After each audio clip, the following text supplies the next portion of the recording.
Царството Божјо не е само идна реалност која што ќе настапи по смртта, односно после крајот на светот.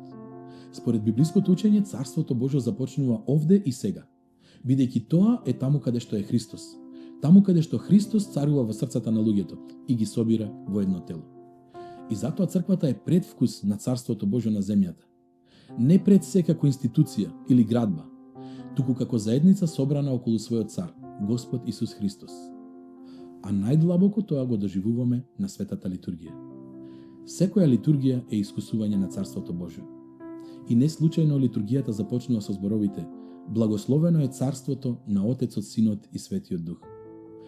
Царството е таму каде што е царот, а Христос токму на литургија е реално присутен меѓу нас.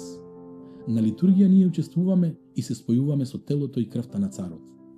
Таму Светиот Дух ги раздава своите дарови и таму секој си ја наоѓа својата улога.